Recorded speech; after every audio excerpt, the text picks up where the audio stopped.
Aboriginal and Torres Strait Islander listeners are advised that this episode may be distressing.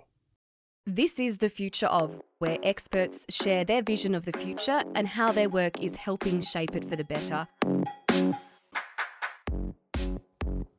I'm David Blaney. New research suggests that to meet the needs of Aboriginal youth, Australia's health and education systems must adopt practices that provide cultural safety and positive meanings about Aboriginality.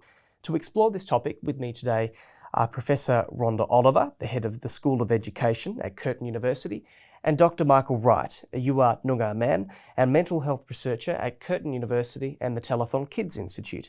Thank you very much both for joining us. Thank you. Before we start, I think it is important, however, to acknowledge that we are recording this podcast on Yuat Nyungar country at Curtin University, and I'd like to pay my respects to the elders past, present and emerging. Now, Rhonda, within your area of research, what would indicate to you in the future that the well-being and that education outcomes of Aboriginal youth is improving?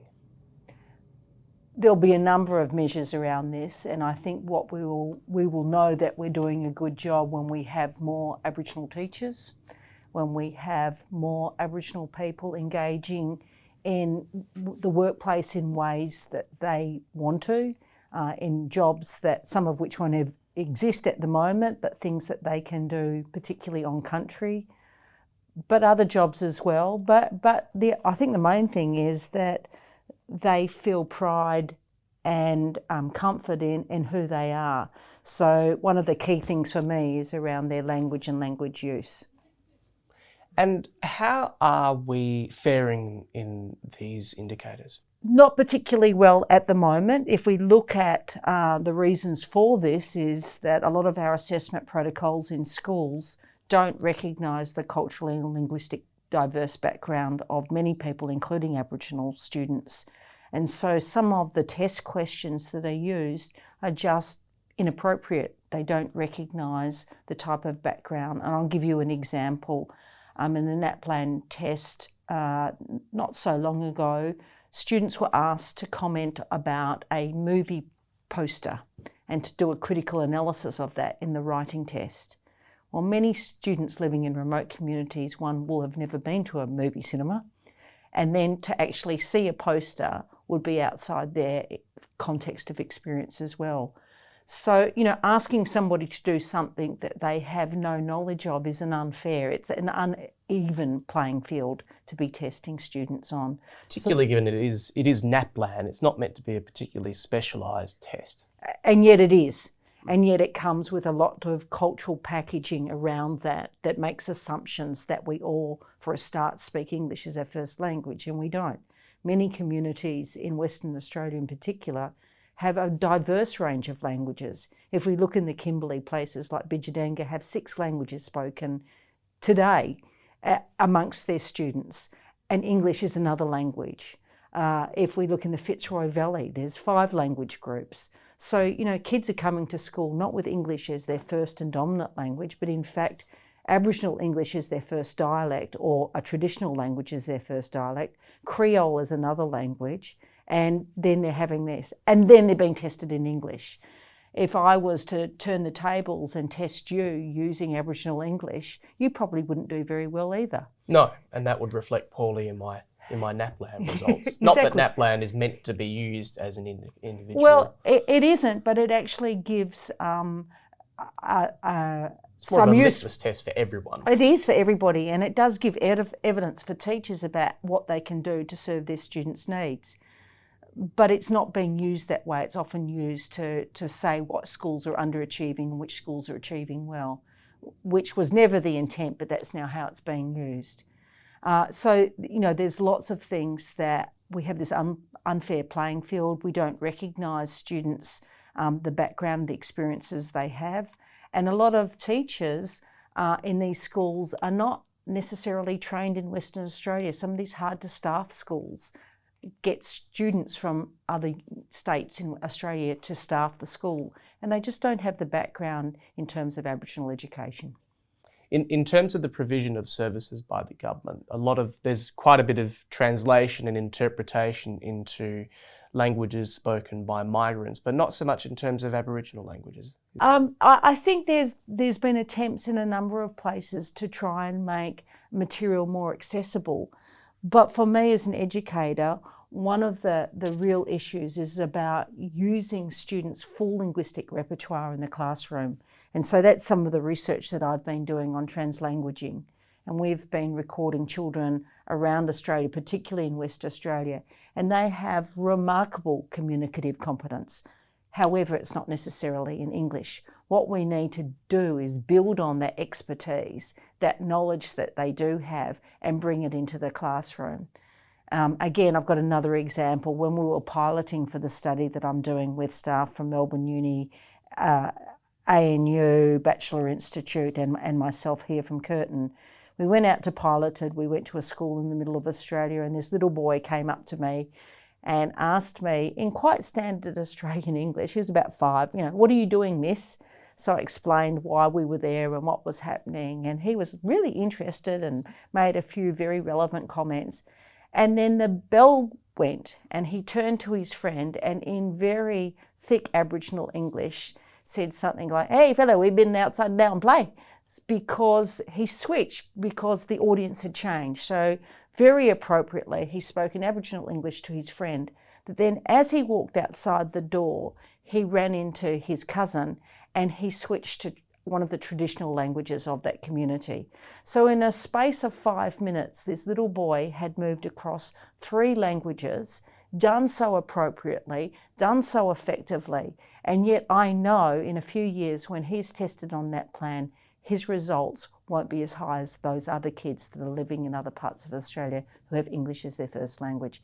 And yet how sad, because he does bring such a rich resource to his background and what could be built on in schools. So even though he has an objectively better linguistic ability than many of us, that will not be reflected in his results. There was a guy called Michael Klein, and he said one of the problems in Australia is the monolingual mindset.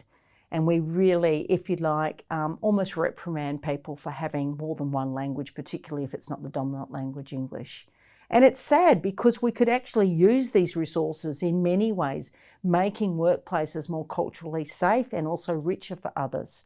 There's a lot of tourism now happening where people on country are taking tourists out and informing them about local traditions, about sights to see and about food to eat.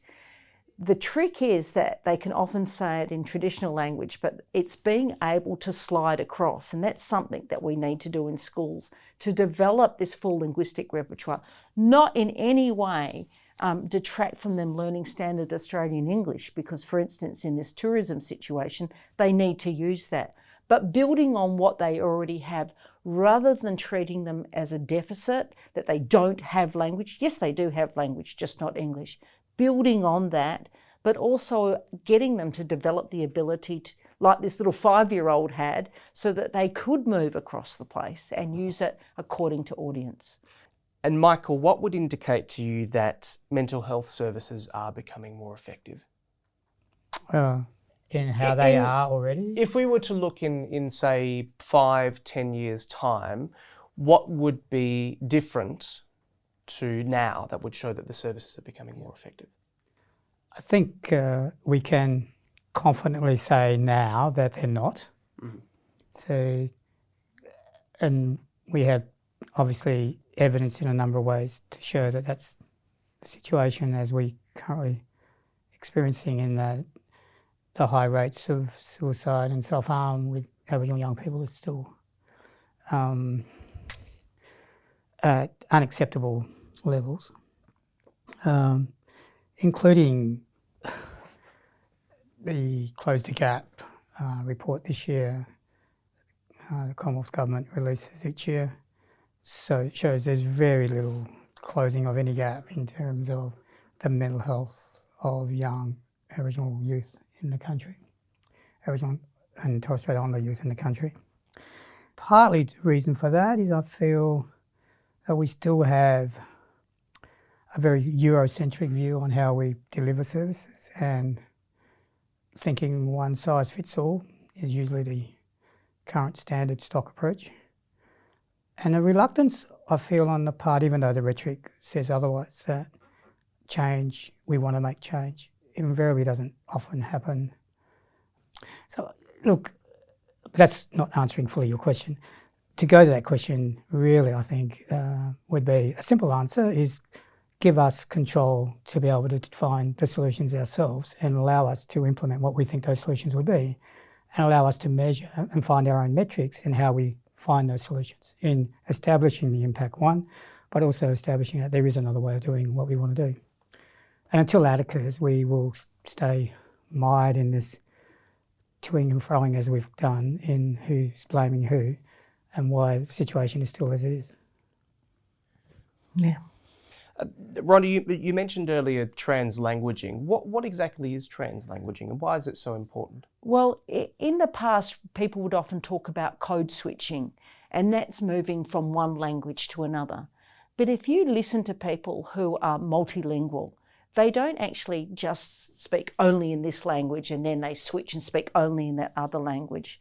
Very recently, I was with the previous head of school from Curtin, head of School of Education from Curtin, and she was on Skype to her mother and they were speaking in Italian, but not just Italian. When they were speaking about food, they spoke Italian. When they were talking about what was happening today, they moved to English. And then they were talking about a family member and they switched to English again. Sorry, it switched to Italian again. But this slipping and sliding is what proficient multilingual people do. Code switching treats them as separate entities that have no influence on each other. And yet our brains aren't set up that if we are multilingual, that we have these different places where we hold these languages. We have this common underlying proficiency where we understand things.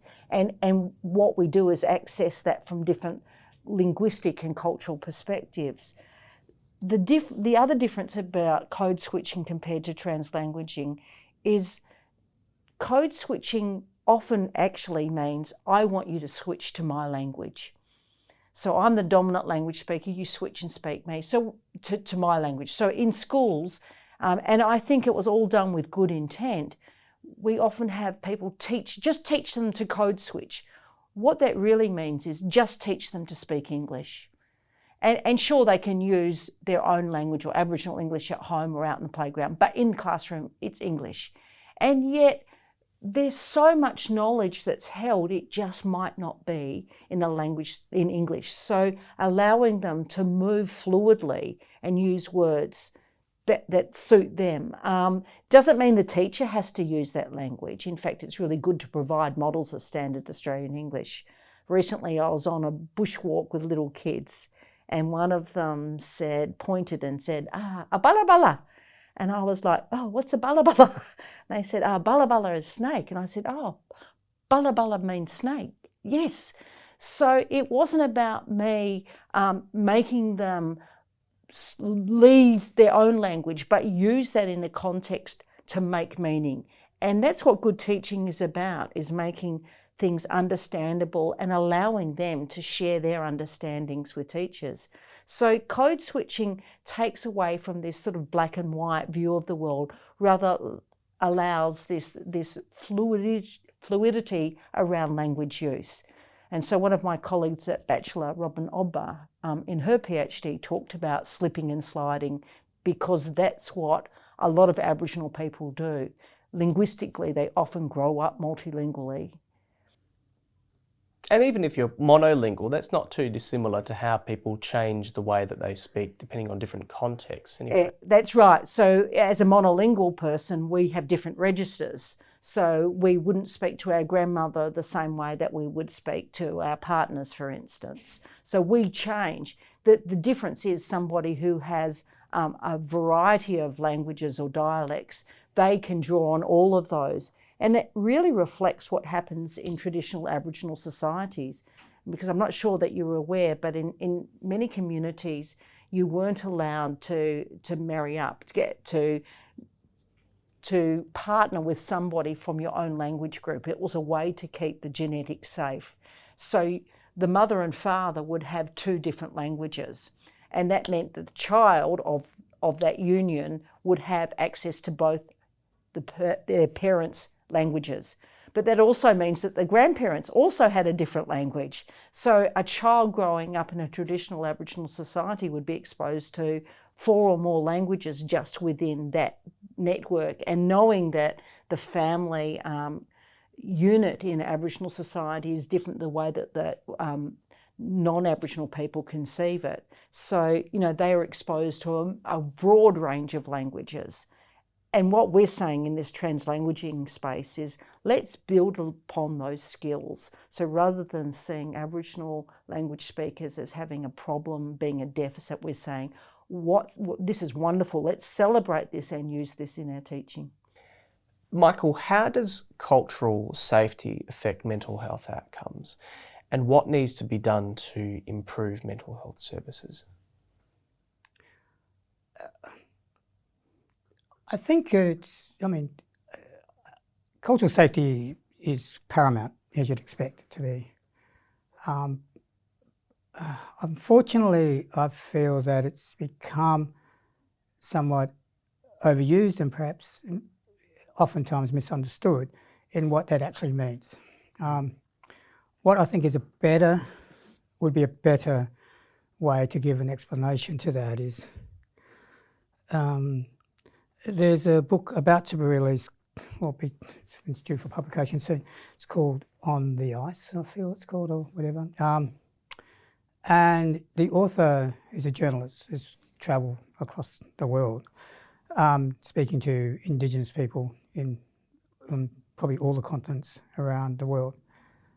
And he's got a quote from a First Nation Native American man, Cherokee man, who rather succinctly and very eloquently says that the European settler mindset is I have rights, whereas the Indigenous mindset is I have obligations. Obligations to family, obligations to country, and invariably obligations to the planet. That goes to the core of it. And if we're talking cultural safety, if you don't have an understanding of where your own worldview is, then you're not going to understand anyone else's worldview. And I think in the West, the dominant view is that it's the right view and that we just have to tweak our way to incorporate or integrate another view is wrong. I think what we need to look at really seriously is how sustaining is that Western Eurocentric worldview is in the safety of all of us, the planet included, and the populations as included. I mean, it's, there's a lot to talk about there, but that's where I think the cultural safety thing gets somewhat skewed is we think cultural safety is only about, and I'm taking a rather narrow approach here, but I'm working with an Aboriginal client. What is it that I need to know about this Aboriginal client in this moment, which would help me make an assessment so I can then provide whatever the best treatment might be. It's rather narrow, but in some ways purely wanting that information in a didactic form that says you do X, Y, Z, tick these boxes and that's enough, without truly reflecting on how my worldview interacts with this other worldview and how am I making judgment of this other worldview, because that's what we're doing unconsciously and subconsciously all the time. And I'm mentally judging this person through my own worldview and what they do. That's what we don't talk about in cultural safety enough. This sort of institutional mindset of rights versus obligations and of not truly understanding the cultural mindset, how does this manifest itself in terms, how does this result in the situation that we're in where mental health services just aren't really working? I think what goes to the core of it is that let's take the Eurocentric settler mindset for one. It's just, it is my right, for example, which means it becomes sort of in part very competitive in terms of the space itself. So we set up a competition unknowingly or whatever. There's a lack of seeing this obligation of, it's not about what's good for me, but it's also how it will impact on that community I live in or I'm a part of, including like the kinship system is such a very complex set of arrangements, and unless you understand who has reciprocity to whom and how I have reciprocity to, and these would be viewed as strangers in the the Euro sort of mindset, because these are strangers. But how can you have a reciprocity or reciprocal arrangement with them, which involves the transfer of goods, even or in kind things or whatever? Because that doesn't fit in these different worldviews, as I refer to. It's a very individualistic mindset. Totally, within that, it's not just about sharing that on a physical level, but sharing of ideas and sharing of views, and even this notion of holding people through grief and how people are held through all manner of situations and circumstances and transitions in their life is such an important part of holding culture together. And if that's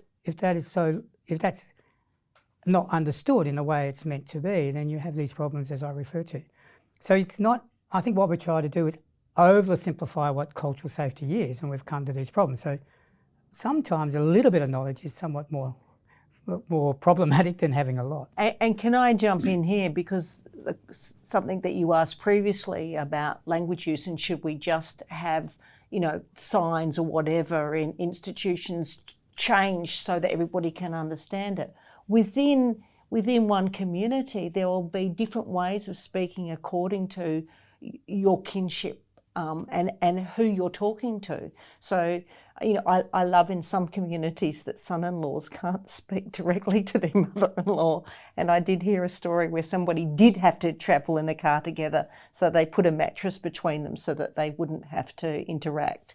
And it's a simple thing, but by then saying, in hospitals, if we just translate the signs, everything will be fine.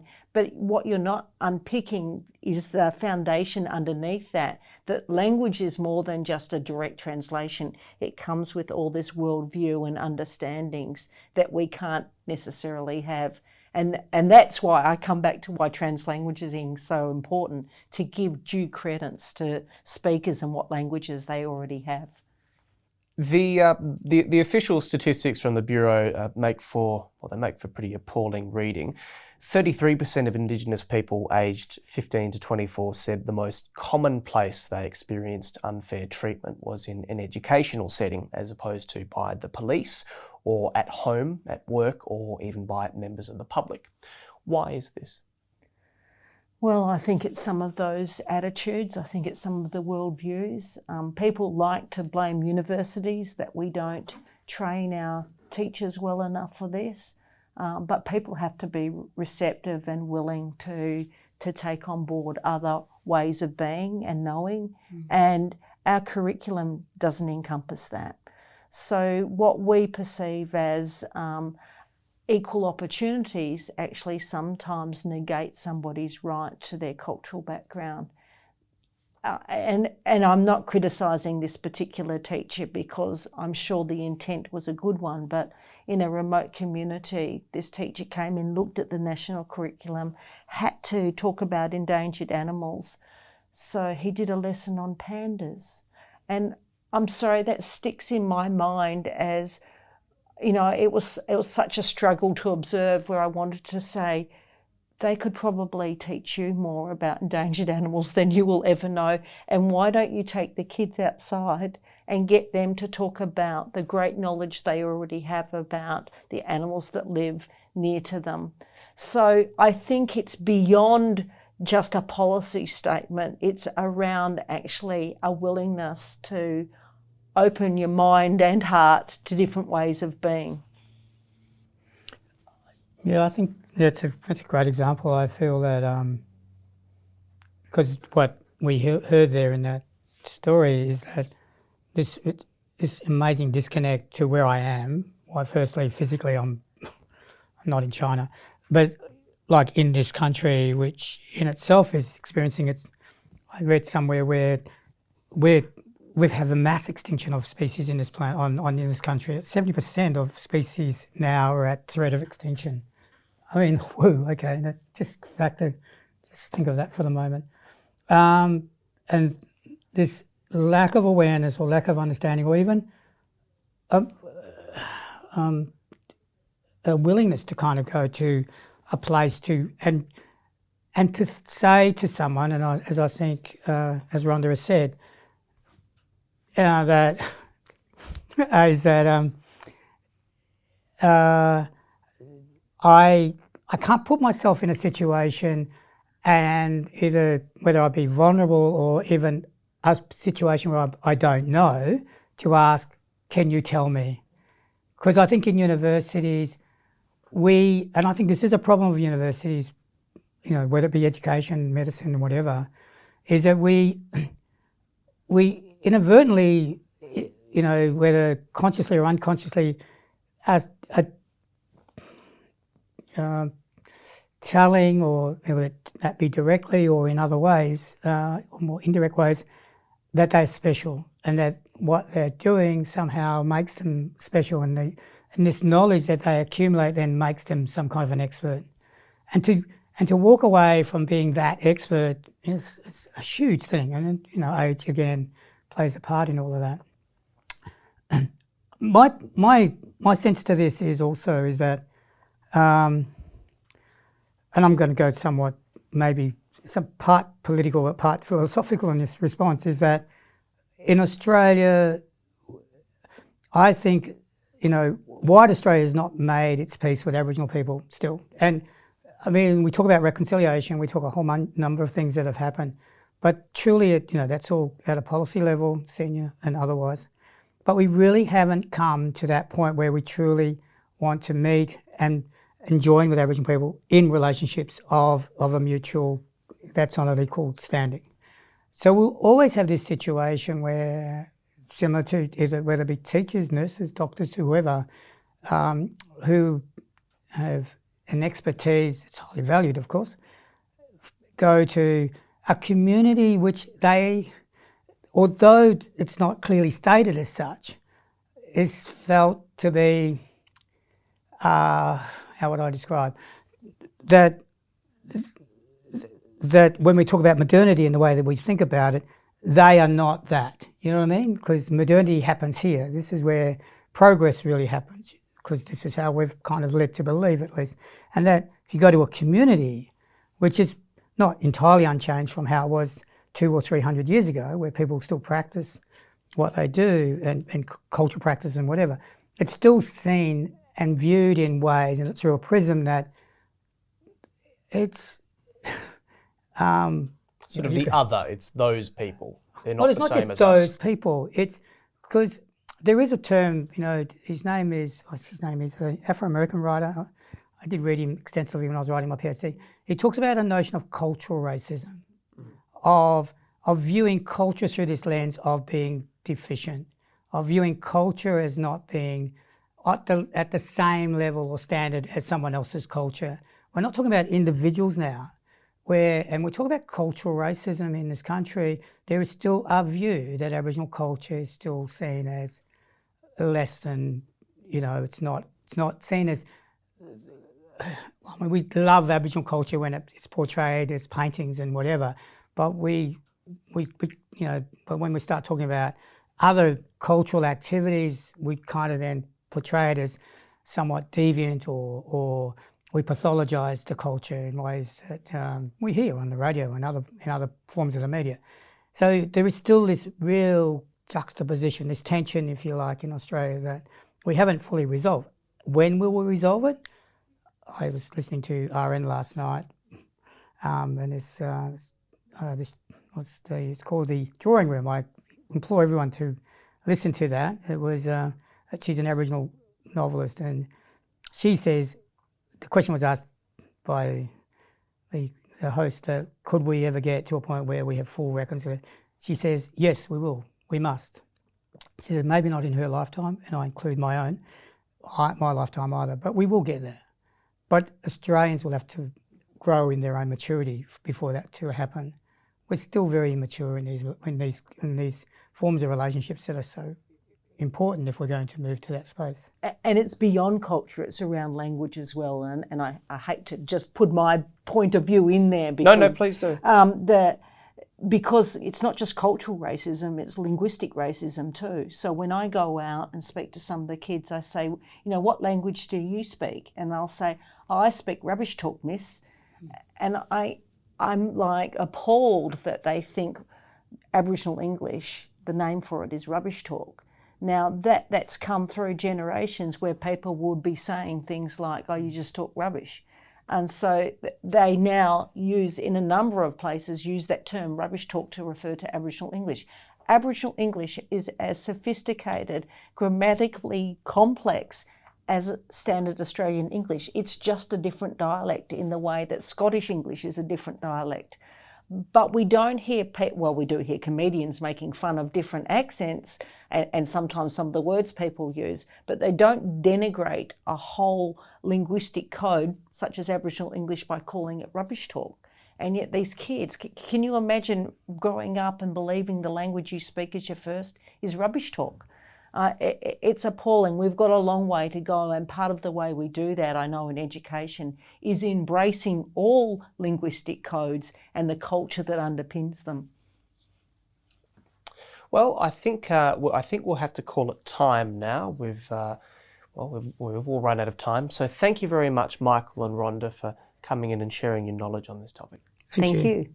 And before we go, please remember that if you do need some support, you can contact Lifeline on 13 11 14 or Beyond Blue on 1300 22 4636.